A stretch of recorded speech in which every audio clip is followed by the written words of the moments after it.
ശ്രീമദ് ഭാഗവത്തിൽ പറയുന്നു, ഭഗവാൻ കൃഷ്ണനാണ് എല്ലാ അവതാരങ്ങളുടെയും സ്രോതസ്.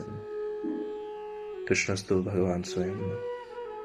പിന്നെ 1-ാമത്തെ സ്കന്ധത്തിൽ 2-ാമത്തെ അധ്യായത്തിൽ 11-ാമത്തെ ശ്ലോകത്തിൽ പറയുന്നു, ഭഗവാന് 3 തലത്തിലായിട്ട് നമുക്ക് കാണാൻ കഴിയും. ഭഗവാനെ നിരാകാര ബ്രഹ്മമായിട്ട് കാണാൻ കഴിയും, ഭഗവാനെ സർവചരാചരങ്ങളിലും നിറഞ്ഞു നിൽക്കുന്ന പരമാത്മാവായിട്ട് ഉപാസിക്കാൻ പറ്റും. യഥാർത്ഥത്തിൽ അദ്ദേഹം ഭഗവാനാണ്. പക്ഷെ ഭഗവാൻ എന്ന തലത്തിലേക്ക് അദ്ദേഹത്തെ തിരിച്ചറിയാനും ആരാധിക്കാനും യോഗ്യതയില്ലാത്തവർ, ആ തലത്തിലേക്ക് ഉയരാത്തവർ, അതിന് താഴെയുള്ള രീതിയിൽ ഭഗവാനെ ആരാധിക്കുന്നു. അതായത് പരമാത്മാവായിട്ട് അദ്ദേഹത്തെ ഉപാസിക്കുന്നു.